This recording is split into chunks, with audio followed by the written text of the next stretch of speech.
ብፁዕ አባታችን ለምን አንደነግጥም? ከቅዱስ ፓትርያርኩ ጀምሮ እሱንም ጨምሮ ዛሬ ላለንበት ቁም ነገር ያበቃችን ባይዱን ዘመድ አድርጋ ያስተማረችን እመቤታችን እኮ ናት። እንደነግጣለን። በተለይኛ የቆሎ ተማሪዎች እንደነግጣለን።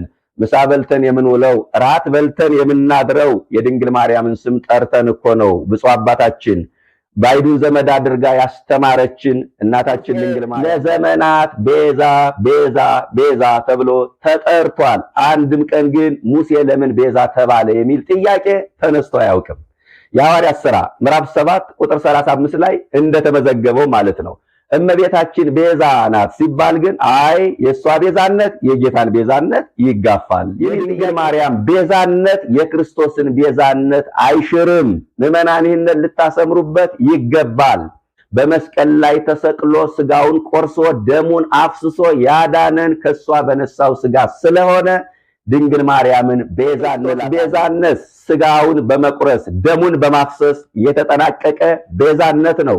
ራሱን ስለ በጎች አሳልፎ በመስጠት የተጠናቀቀ ቤዛነት ነው። የድንግል ማርያም ቤዛነት በመውለድ ልጇን ይዛ ወደ ግብጽ በመሰደድ ብዙ መከራ በመቀበል እግረ መስቀሉ ላይ በመገኘት የመከራው የሐዘኑ ተካፋይ በመሆን የሷ ቤዛነት መዳን ማያስፈልጋቸው መላእክት ሳይቀር የሷን መምጣት ይናፍቁ ነበር። እንዲያውም አንድ ቀን በጣም ከናፍቆታቸው ብዛት የተነሳ እባክህ ፈጥረህ አሳየን አሉት እግዚአብሔርን። በቅዱስ ሚካኤል ክንፍ ላይ እመቤታችን ስሎ አሳያቸው። ቅዱስ ያሬድ ሚካኤል መልአክ በክነፍ ጾራ መንጦ ላይ ተደመና ሰወራ፣ ሚካኤል በክንፉ ተሸከማት፣ የደመና መጋረጃ ሸፈናት አለ።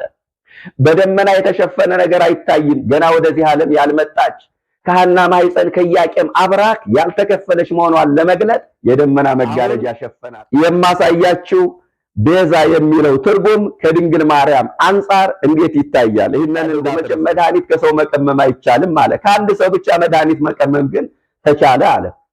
በጣም ይገርማል። ኢ እምፀወ ገዳም ወኢ እምደመ እንስሳ ወአራዊት አላ እምዘራ ሙላዱ ዘወጽሐት ማቄሁ ለሰሎሞን። ይገርማል። ይህ መድኃኒት የተቀመመው ከእጽዋት አይደለም፣ ከእንስሳት ደም አይደለም፣ ከአራዊትም አይደለም። ከሰሎሞን አብራክ ከተገኘች ከአንዲት ብላቴና መድኃኒት ተቀመመ እና ቤዛ ብትባል ይገርማል። ድንግል ማርያም እኮ በነገረ ድነት ዋጋ ከፍላለች። ዓለም በመርገም ሲቆሽሽ ራሷን በንጽህና አዘጋጅታ የተገኘች እናት ድንግል ማርያም ናት እኮ። እናንተ ከዚህ በላይ ቤዛነት አለ? ከዚህ በላይ ዋጋ መክፈል አለ? ክርስቲያኖች፣ ቅዱስ ገብርኤል እመቤታችን ለሰው ልጆች የዋለችው ትልቁ ውለታ ምን እንደሆነ ታውቃላችሁ? ቅዱስ ገብርኤል በነገራት ቃል መስማማት። እንኳን ድንግል ማርያም የኔ እናት ለኔ ቤዛ ነች። ወፍራም ምራቋን እያራሰች ደረቅ ጡቷን እያጠባች ያሳደገች እናቴ ለኔ ቤዛ ናት። አምጣ ተንበርክካ የወለደችን እናታችን ሳይመቻት ምቾታችን የጠበቀች ተጎሳቁላ ያስጌጠች ተርባ ያጠገበች በባዶ እግሯ እየተጓዘች ዘመን ያፈራውን ጫማ ያለበሰችን እናታችን ለእያንዳንዳችን መቤታችን እሷ ተርባ ለኛ የሕይወት እንጀራ ሰጣናለች። ለዚህ ነው ቤዛ የምንላት። እሷ ተጠምታ የሕይወትን ውሃ ጠጥታናለች። በግብጽ በረሃ ተንከራታለች፣ ተርባለች፣ ተጠምታለች። ማረፊያ እንደሌለዋት ወፍ ዛፍ ስር ተጠግታ አድራለች። በዘመድ የከበረች የሐናና የኢያቄም ልጅ ስትሆን ለልጇ እፍኝ ውሃ መስጠት ተስኗታል። ውቅያኖስን በፍኙ የሚሰፍረው ጌታ እናቱን ውሃ እንድታጠጣው ተማጽኗታል። የበረሃው ሙቀት እንደ እሳት ነበልባል ገርፏታል። አሸዋው እንደ እሳት ረመጥ ፈሽቷታል። አሸዋው አይኗ ውስጥ እየገባ እየቆረቆረ አስለቅሷታል። የበረሃው ነፋስ በጥፊ መቷታል። ቤዛነት ይለዋል ቤተ ክርስቲያን መጽሐፍት ላይ ድንግል ማርያም ቤዛዊተ ኩሉ ዓለም መባሏ ከተረጋገጠ ቤዛነቷን ለምንድን ነው የምንክደው? ያሬድ ደግሞ በዝማሬው ምን እንዳለ ታውቃላችሁ? መድኃኒተ መቤዛዊተ እሞ ቅድስተ ረሰያ። ይህ ደግሞ ይገርማል። ቅድስት እናቱን ቤዛዊት አደረጋት፣ መድኃኒት አደረጋት። እና አቡነ ገብርኤልን እንመን ወይስ ቅዱስ ያሬድን እንመን? በእውነት ቤዛነቷን ቅዱስ ያሬድ መስክሮ፣ አባ ዘጊዮርጊስ ቤዛነቷን መስክሮ፣ እነዚህ ሁሉ ሊቃውንት ሲሆን ከገቡ እነሱ ከሌሉበት ገነት እነሱ ያሉበት ሲሆን ለኔ ይሻላል። ያስደንቀኝ ቤዛ መባሉ አይደለም፣ ወላዲተ አምላክ መባሏ ነው። ከዚህ በላይ የበለጠ ስም የለም። የክብር ሁሉ ጉልላት፣ የጸጋ ሁሉ መደምደሚያ ወላዲተ አምላክ መባል ነው። እኔን የሚገርመኝ ቤዛ መባሉ አይደለም። 9 ወር ከ5 ቀን አምላክን በማይጸን መሸከም ነው። የሚከብደው ይሄ ነው።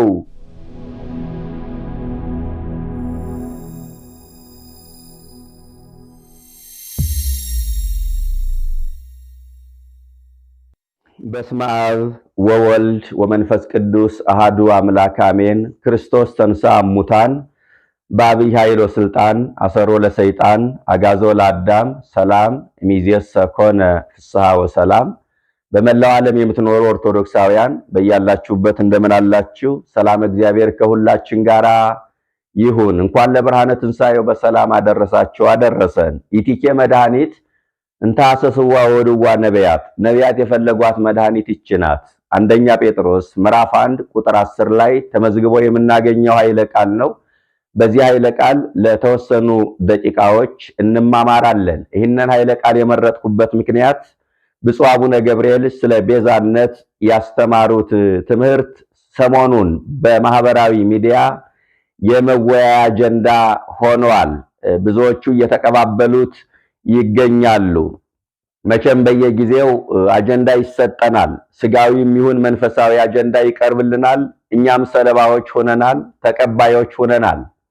ባለፈው ታስታውሳላችሁ፣ ክርስቶስ በስጋው ፍጡር ይባላል አይባልም የሚል ውዝግብ ተነሳ። ሊቃውንቱ እንደያቅማቸው መልስ ሰጥተው አለፉ። በቅርብ ደግሞ ማርያም የወደቀውን ስጋ ለብሳለች የሚል ውዝግብ ተነሳ። እሱም ያለፈ ይመስላል። አሁን ደግሞ ማርያም ቤዛ አይደለችም፣ ቤዛ ልጇ ነው፣ አትደንግጡ የሚል ትምህርት ተሰጠ። ብፁዕ አባታችን ለምን አንደነግጥም? ከቅዱስ ፓትርያርኩ ጀምሮ እሱንም ጨምሮ ዛሬ ላለንበት ቁም ነገር ያበቃችን ባይዱን ዘመድ አድርጋ ያስተማረችን እመቤታችን እኮ ናት። እንደነግጣለን። በተለይ እኛ የቆሎ ተማሪዎች እንደነግጣለን። ምሳ በልተን የምንውለው ራት በልተን የምናድረው የድንግል ማርያምን ስም ጠርተን እኮ ነው። ብፁዕ አባታችን ባይዱን ዘመድ አድርጋ ያስተማረችን እናታችን ድንግል ማርያም ናት። የወር ወጫችን የወር አስቤዛችን የሚሸፈነው በድንግል ማርያም ነበረ። ስኮላርሺፕ ሰጣ ያስተማረችን እኮ ድንግል ማርያም ናት። ከእናት ከአባቶቻችን ተለይተን ስንወጣ አንዲት አኩፌዳና ብትር የውሻ መከላከያ ብትር ይዘን ነው ምንወጣ እና ከእናት በላይ እናት ከአባት በላይ አባት ሆና ያስተማረችን እናታችን ድንግል ማርያም ናት። ቤዛ አይደለችም ስንባል እንደነግጣለን። እኔ በጣም የሚደንቀኝና የሚገርመኝ ነገር ግን ሁልጊዜ ጥያቄ በተነሳ ቁጥር ቱባና መደበኛ የሆነው የቤተ ክርስቲያኒቱ ትምህርት ተዳፍኖ መቅረቱ ያሳዝነኛል። ሰዎች በተሳሳቱ ቁጥር ለጥያቄዎች መልስ ሰጠን እያል የሚጥመው የሚጣፍጠው የቤተ ክርስቲያኒቱ ትምህርት ተከድኖ ቀርቷል። ይሄ እጅግ በጣም ያሳዝነኛል። ወገኖቼ መደበኛውን ትምህርት ማወቅና ለተጠየቀው ጥያቄ መልሱን ማወቅ በጣም የተለያየ የተራራቀ ነው። የክርስቶስ ቤዛነትና የድንግል ማርያም ቤዛነት ሊቀላቀል አይገባም። ሰይጣን በየጊዜው ጥያቄ ያነሳል እመቤታችን ጋር። አቅም የሚያገኘው ጉልበት የሚያገኘው ሰይጣን እመቤታችን ጋር ነው። በጣም ይገርመኛል። ሙሴ ለዘመናት ቤዛ ቤዛ ቤዛ ተብሎ ተጠርቷል። አንድም ቀን ግን ሙሴ ለምን ቤዛ ተባለ የሚል ጥያቄ ተነስቶ አያውቅም። የሐዋርያት ሥራ ምዕራፍ 7 ቁጥር 35 ላይ እንደተመዘገበው ማለት ነው። እመቤታችን ቤዛ ናት ሲባል ግን አይ የሷ ቤዛነት የጌታን ቤዛነት ይጋፋል የሚል ጥያቄ ይፈጥራል። ለነገሩ ሰይጣን ጥያቄ ቢያነሳ አይገርምም። በዚህ አርጋኖን በተባለው ድርሰቱ በማስከኘው አባ ዘጊዮርጊስ ምን ይላል? አንቺ ከተወለድሽ ጀምሮ ሰይጣን እረፍት አላገኘም፣ ባንቺ ታመመ፣ በልጅሽ ተጨነቀ፣ ከፍጡራን መካከል እንዳንቺ የሚጠላው የለም። ሰይጣን ድንግል ማርያምን የሚጠላት ቤዛ ስለሆነች ነው። ሰይጣን ድንግል ማርያም ላይ ጥያቄ የሚያነሳው የዘንዶውን ራስ የሚቀጠቅጥ ልጅ በመውለዷ ነው። ሰይጣን ድንግል ማርያም ላይ ጥያቄ የሚያነሳው የማያቋርጥ ውጊያ የማያቋርጥ ጦርነት ስላለው ነው። የድንግል ማርያም ቤዛነት የክርስቶስን ቤዛነት አይሽርም። ምዕመናን ይህንን ልታሰምሩበት ይገባል። ምክንያቱም ቅድም እንዳልኳችሁ የሙሴ ቤዛነት አንድም ቀን የክርስቶስን ቤዛነት ሲሽር ሲጋፋ ሰምተንም አናውቅም። ጥያቄም አልተነሳም። የክርስቶስ ቤዛነት በደሙ ዋሽቶ በሞቱ የተደረገ ቤዛነት ነው። ድንግል ማርያም ቤዛችን ናት ስንል እንደ ጌታ በመስቀል ላይ ተሰቅሎ ደም አፍስሶ ስጋን ቆርሶ በአዳም ምክንያት የመጣብንን መርገመ ነፍስ ማስወገድ የጥል ግድግዳ ማፍረስ አይደለም። በመስቀል ላይ ተሰቅሎ ስጋውን ቆርሶ ደሙን አፍስሶ ያዳነን ከሷ በነሳው ስጋ ስለሆነ ድንግል ማርያምን ቤዛ እንላታለን። የክርስቶስ ቤዛነት ስጋውን በመቁረስ ደሙን በማፍሰስ የተጠናቀቀ ቤዛነት ነው። ራሱን ስለ በጎች አሳልፎ በመስጠት የተጠናቀቀ ቤዛነት ነው። የድንግል ማርያም ቤዛነት በመውለድ ልጇን ይዛ ወደ ግብጽ በመሰደድ ብዙ መከራ በመቀበል እግረ መስቀሉ ላይ በመገኘት የመከራው የሐዘኑ ተካፋይ በመሆን የሷ ቤዛነት ተፈጽሟል። ለኃጥአን ለኛ በመማለድ የሷ ቤዛነት ይነገራል። ስለዚህ የድንግል ማርያም ቤዛነትና የክርስቶስ ቤዛነት በጣም የተራራቀና የተለያየ ነው። ስለዚህ ቅዱስ ጴጥሮስ ይቲኬ መድኃኒት እንታሰስዋ ወወድዋ ነቢያት የፈለጓት መድኃኒት ይህች ናት አለ። መድኃኒት ስንል አሁን ቤዛ ማለታችን ነው። ምክንያቱም ቤዛው አዳነ ከሚለው ቤዛ የሚለው ቤዛው አዳነ ከሚለው የግስ ቃል የተገኘ ነው። ትርጉሙን በብዙ መንገድ ሰሞኑን በማህበራዊ ሚዲያ ሲነገር ስናየው ስንማረው ሰንብተናል። ቤዛ ማለት ቤዛው አዳነ ከሚለው የግስ ቃል የተገኘ ሲሆን ቤዛ ስንል መድኃኒት ማለት ነው። ነቢያት የፈለጓት መድኃኒት ስንል ነቢያት የፈለጓት ቤዛ ማለታችን ነው። ምክንያቱም መድኃኒት የሚለው ቤዛ የሚለውን ይተካል፣ ቤዛ የሚለው ደግሞ መድኃኒት የሚለውን ይተካል። ነቢያት የፈለጓት መድኃኒት ይገርመኛል። በአካለ ሥጋ ሳያገኟት፣ በአይነ ሥጋ ሳይመለከቷት፣ በትንቢት መነጽር ተመልክተው በመንፈስ ቅዱስ ተቃይተው የፈለጓት መድኃኒት፣ በጾም በጸሎት የፈለጓት መድኃኒት፣ ትንቢት የተናገሩላት፣ ሱባኤ የቆጠሩላት፣ ምሳሌ የመሰሉላት፣ ቅኔ የተቀኙላት መድኃኒት፣ ደጅ የጠኗት መድኃኒት፣ የተንከራተቱላት፣ ዋጋ የከፈሉላት መድኃኒት እሷ ድንግል ማርያም ነች። ኢሳይያስ በመጋዝ ተሰንጥቆ የሞተው እዚች መድኃኒት ለመድረስ ነው። እነ ሙሴ 40 ቀን የጾሙት ከዚች መድኃኒት ለመድረስ ፈልገው ነው። እነ ኤልያስ 40 ቀን በምድረ በዳ የተጓዙት ከዚች መድኃኒት ለመድረስ ነው። እነ ሰለስቱ ደቂቅ በባቢሎን ቤተ መንግስት ጮማ ከመብላት የወይን ጠጅ ከመጠጣት ተቆጥበው ጥራጥሬ የበሉት ይችን መድኃኒት ፈልገው ነው። እዚች መድኃኒት ለመድረስ ያልተመኘ አካል አልነበረም። መኑ ያሬነ ሰናይቶ ያችን መልካም ፍጥረት ማን ያሳየናል እያሉ ተመኟት። በመዝሙር 6 ቁጥር 11 ላይ እንደተመዘገበው ዓለማችን ድንግል ማርያምን የሚመስል መልካም ፍጥረት ማስገኘት ያልቻለች መካን ሴት ነች። ስለዚህ ያችን መልካም ፍጥረት ማን ያሳየን? ቤዛ ናታ፣ መድኃኒት ናታ። ማን ያሳየን ብለው ናፈቋት።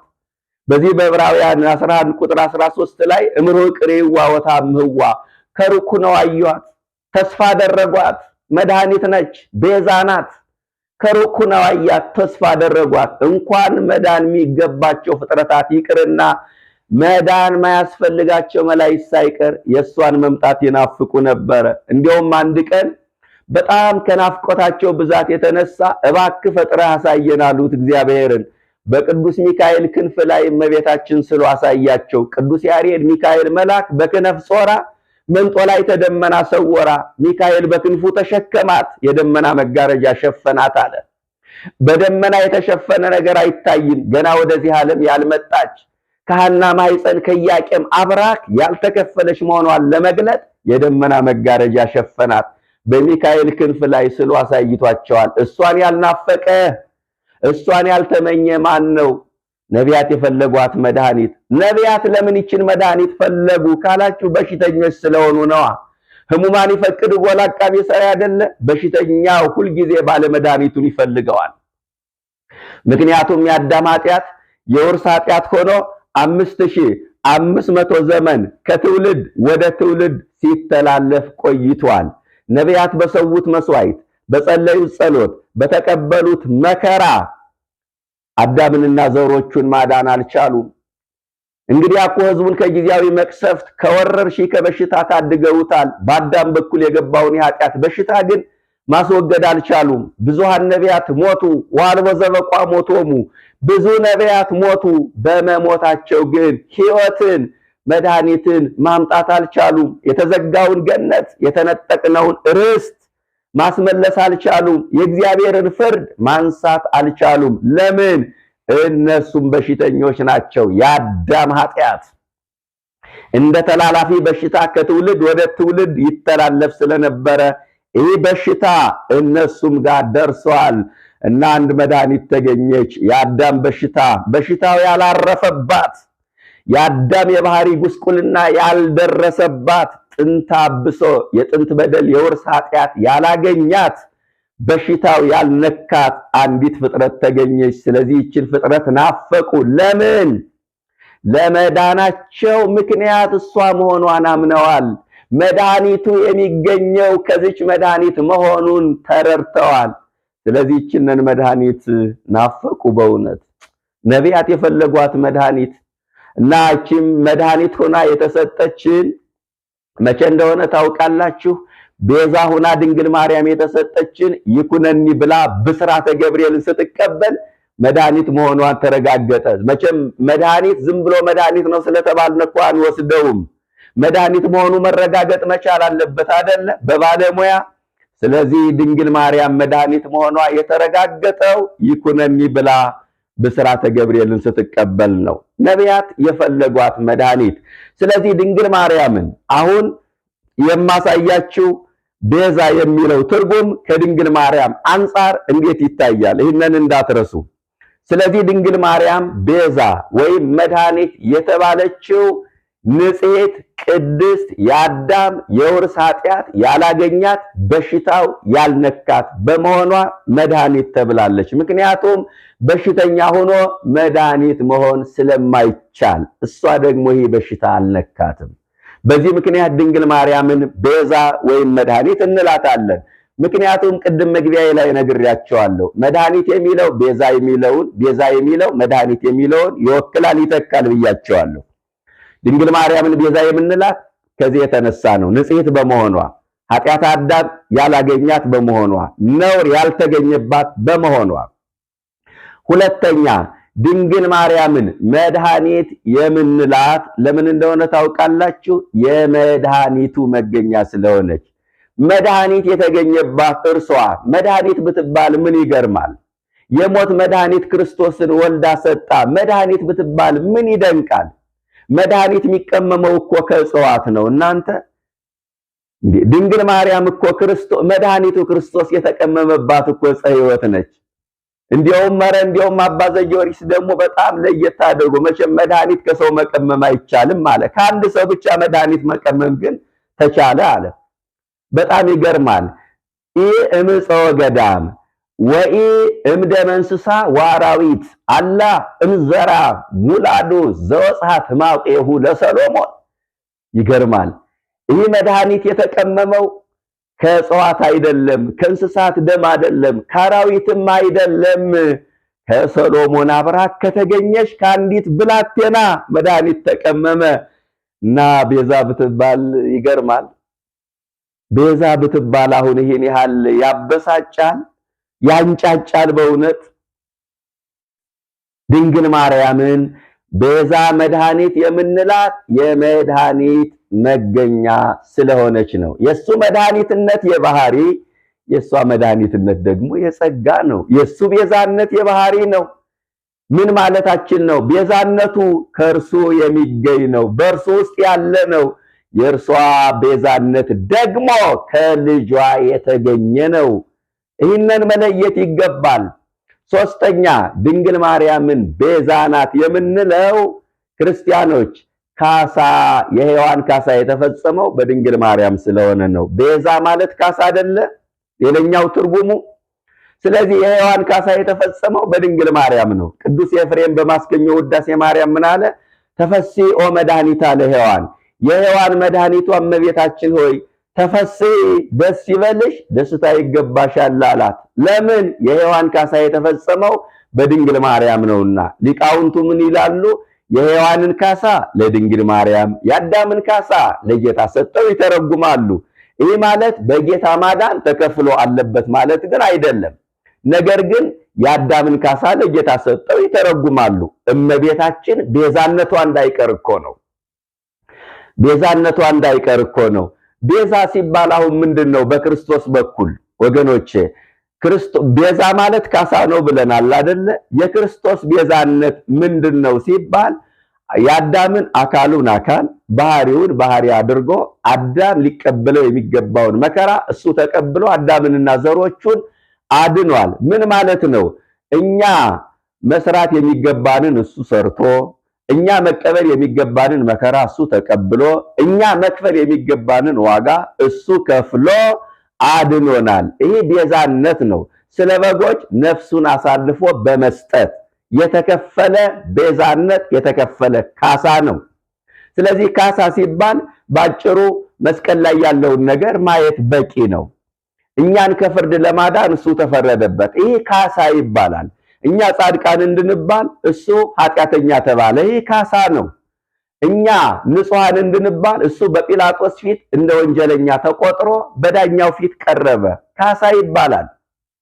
አዳምና ሔዋን በሲኦል ይገረፉ ነበርና አዳምና ሔዋን ከዲያብሎስ ግርፋት አዳምና ሔዋንን ነፃ ለማውጣት እሱ ተገረፈ። ይህ ካሳ ይባላል። አዳምና ሔዋን ልብሰ ብርሃናቸው ተገፎ ነበር አይደለ? ስለዚህ ጸጋቸውን ሊመልስላቸው ያንን የብርሃን ልብስ ሊመልስላቸው እንደመጣ ለማስረዳት እሱ እርቃኑን በመስቀል ላይ ዋለ። ካሳ ማለት ይሄ ነው። አዳምና ሔዋን ዕፀ በለስን ለመብላት እጆቻቸው ተዘርግተው ነበረ። የመድኃኔዓለም እጆች ደግሞ በቀኖት ተቸነከሩ። የመድኃኔዓለም እጆች ለሕማም ተዘረጉ። ቅዳሴያችን ሰፋዲሁ ለሕማም እጁን ለሕማም ዘረጋ ተብሎ እንደተጻፈ ካሳ ይሏቸዋል። ይሄ ነው ቤዛ ሲባል ካሳ ማለት ነው። ካሳው ደግሞ በዚህ መልኩ ነው የሚተረጎመው። እመቤታችን የሔዋን ካሳ ነች ሲባልስ ምን ማለት ነው? የሔዋን መድኃኒቷ የሔዋን ቤዛ አንቺ ነሽ አላት ቅዱስ ኤፍሬም። ድንግል ማርያም የሔዋን ካሳ ነች ሲባል ሔዋን ምክንያተ ስህተት ነች፣ ድንግል ማርያም ደግሞ ምክንያተ ድነት ሆናለች። ሔዋን የሰጠችን ፍሬ ገነት የሚያስወጣ ሞትን የሚያመጣ ነው። ድንግል ማርያም የሰጠችን ፍሬ ተበልቶ ተጠጥቶ የዘላለምን ሕይወት የሚሰጥ ሞትን የሚያስወግድ ፍሬ ነው። ሔዋን ኃጢአትን ጸነሰች፣ ሞትን ወለደች። ዳግሚት ሔዋን ድንግል ማርያም ደግሞ ሕይወትን ጸነሰች፣ ትንሣኤን ወለደች። የሔዋን ካሳ በድንግል ማርያም በኩል ተፈጽሟል ማለት ይህ ነው። ቤዛ ሲባል ይሄ ነው። በሔዋን ምክንያት ውርደት ገጠመን። እመቤታችን ክብረ ኩሉ ዓለም የዓለሙ መክበሪያ ሁና ተገኝታለች። ሔዋንን ትውልድ ሁሉ ሲወቅሳት ይኖራል። እመቤታችን ትውልድ ሁሉ ብፅዕት እያላት ይኖራል። ለምን? የሔዋን ካሳ በድንግል ማርያም በኩል ተፈጽሟልና። ሔዋን በሔዋን ምክንያት በሰውና በእግዚአብሔር መካከል ያለው ግንኙነት ተቋርጦ ነበረ። እመቤታችን ግን ሰውና እግዚአብሔርን ያገናኘች መሰላል ሆናለች። በሔዋን ምክንያት ተስፋችን ተቆረጠ። በድንግል ማርያም የተቆረጠው ተስፋ ተቀጠለ። በሔዋን ምክንያት ገነት ተዘጋ። በድንግል ማርያም ደግሞ የገነት በር ተከፈተልን። ይሄ ነው የሔዋን ካሳ ማለት። ስለዚህ ድንግል ማርያምን ቤዛ ናት የምንለው የሔዋን ካሳ የተፈጸመው በእርሷ በኩል ስለሆነ ነው።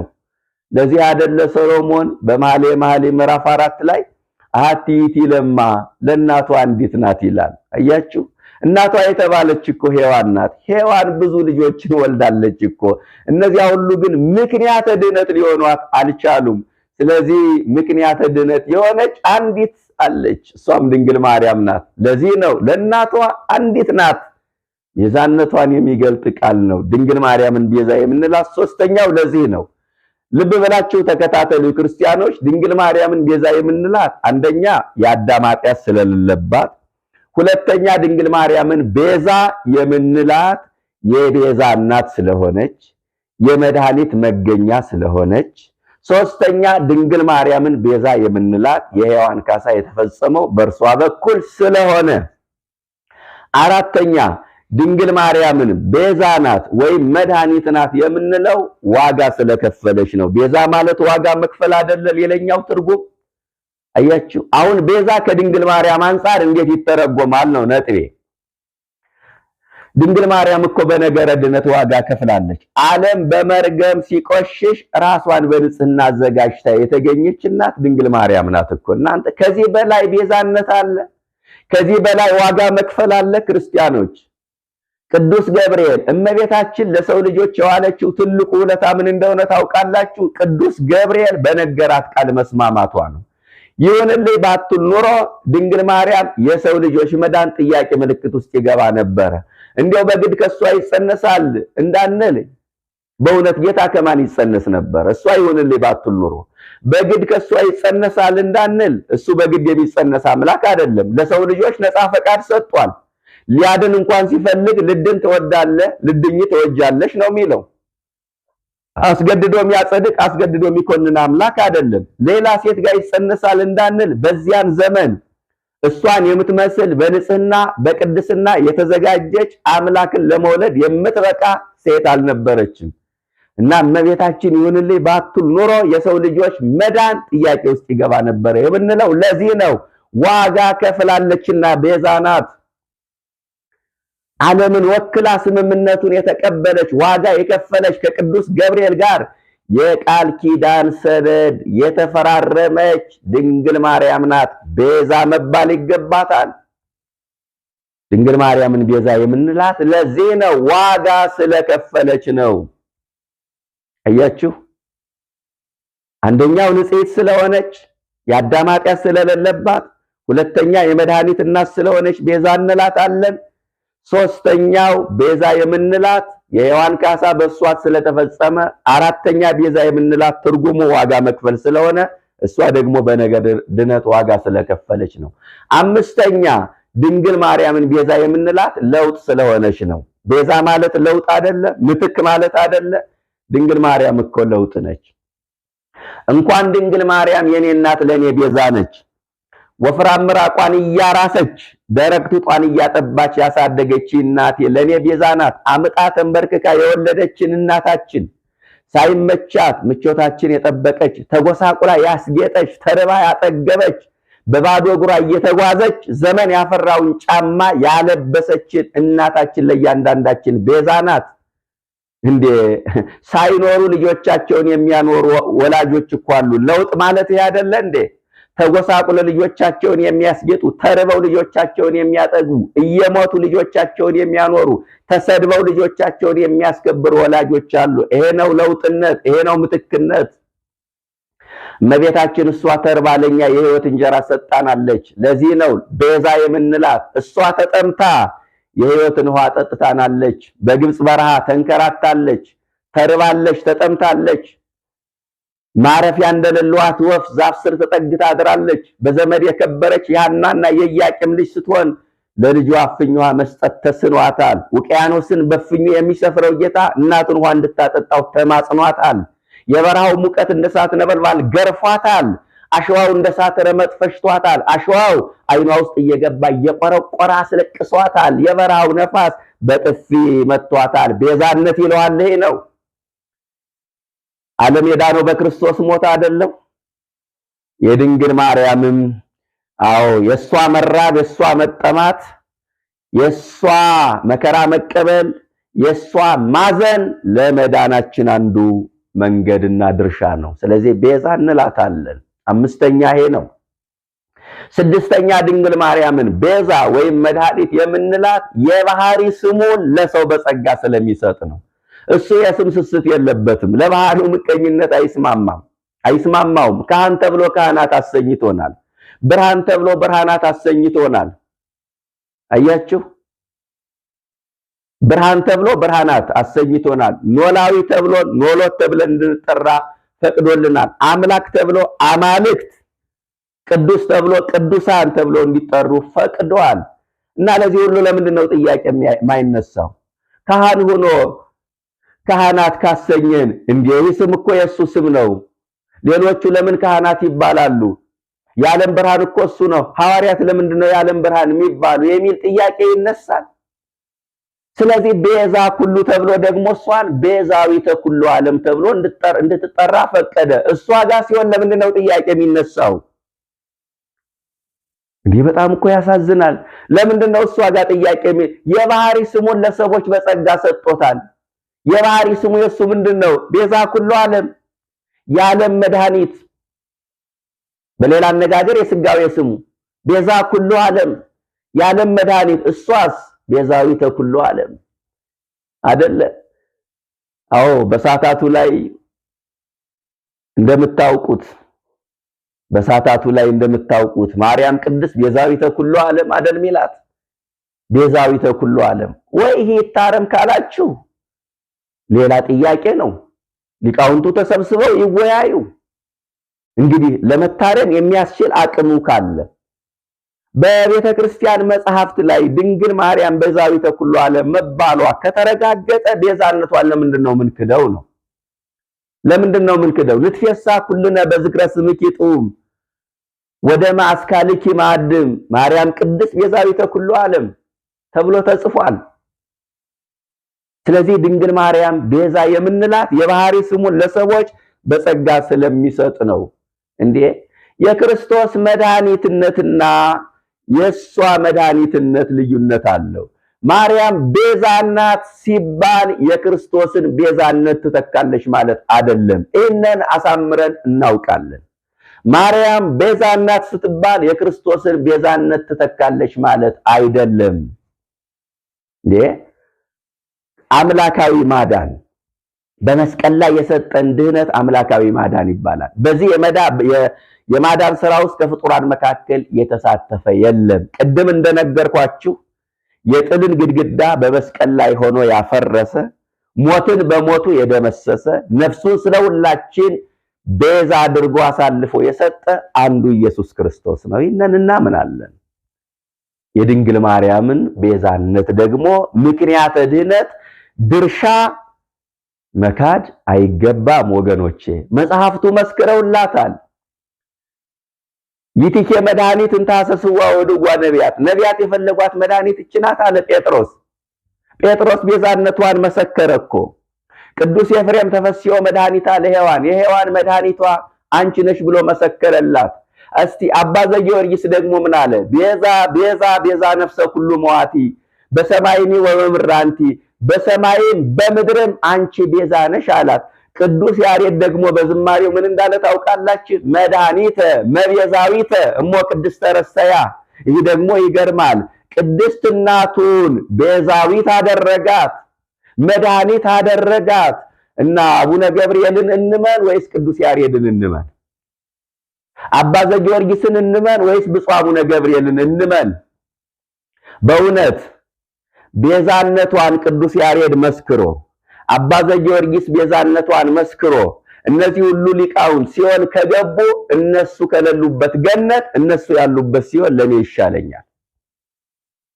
በእርግጠኝነት ምነግራችሁ እነሱ አመስግነው አክብረው ቤዛነቷን መስክረው ገነት እንደገቡ እኛም ገነት እንገባለን ብለን እኮ ነው ምናወድሳት ምናከብራት። እንዴ እኔ የሚገርመኝ ቤዛ መባሏ ይገርማቸዋል እንዴ? እኔን የሚያስደንቀኝ ቤዛ መባሏ አይደለም፣ ወላዲተ አምላክ መባሏ ነው። ከዚህ በላይ የበለጠ ስም የለም። የክብር ሁሉ ጉልላት፣ የጸጋ ሁሉ መደምደሚያ ወላዲተ አምላክ መባል ነው። እኔን የሚገርመኝ ቤዛ መባሏ አይደለም፣ 9 ወር ከ5 ቀን አምላክን በማይፀን መሸከም ነው። የሚከብደው ይሄ ነው። ለምንድነው ቤዛ ሲባል ሌላ ትርጉም የምንሰጠው? የፍጡርን ቤዛነትና የፈጣርን ቤዛነት ለይተን የማናውቅ እስኪመስል ድረስ ለምንድነው ጥያቄ የሚነሳው? ወገኖቼ ድንግል ማርያም ቤዛ ናት እንዴ? ቤዛ ናት። የክርስቶስን ቤዛነት ስናምን የድንግል ማርያምን ቤዛነትም አብሮ መቀበል ያስፈልጋል። መሰረት ሳይጣል ቤት አይሰራም። መቅደም ሳያነብ ወደ ዋናው መጽሐፍ መግባት አይቻልም። ወደ ነገረ ድህነት ለማለፍ ወደ ክርስቶስ ቤዛነት ለመሸጋገር የድንግል ማርያምን ቤዛነት መቀበል ያስፈልጋል። አለበለዛ አባቱን አያውቅ አያቱን ይናፍቅ ነው እንዴ? ርቶ ሃይማኖት ምን ይላል? ይቤላ ገብርኤል ለማርያም እስመ በእንቲአኪ ተፈጥረ ዓለም ወአንትኒ ተፈጠርኪ በእንተ መድኃኒተ ዓለም። ለዓለም ድህነት ምክንያት ልትሆኚ ተፈጠርሽ። አያችሁ? ወአንትኒ ተፈጠርኪ በእንተ መድኃኒተ ዓለም። አንቺም ለዓለም ድህነት ምክንያት ልትሆኚ ተፈጠርሽ። እስመ በእንቲአኪ ተፈጠረ ዓለም ዓለም ባንቺ ሊድን ተፈጠረ። እስመ በእንቲአኪ ተፈጠረ ዓለም ምክንያት ድነት ልትሆኚ ለዓለም ተፈጠርሽ ይላታል። ርቱ ሃይማኖት የተናገረው ቃል ነው። እነዚህ መጽሐፍ ምን ይሆኑ? እነዚህ ሁሉ ሊቃውንት የተናገሩት እንዴት ይሁኑ? ይታረሙ ማለት ነው? ይስተካከሉ ማለት ነው? በአካለ ነፍስ ከነሱ ጋር ጉባኤ ልናደርግ ነው? እንዴት ነው ነገሩ? ምዕመናን እመቤታችን ምክንያተ ድነት ቤዛ አድርገው የሰጠን አምላካችን ስሙ የተመሰገነ ይሁን። ጣዕሟን በአንደበታችን ፍቅሯን በልባችን መብራን ትሳልብን። ወስብሐት ለእግዚአብሔር።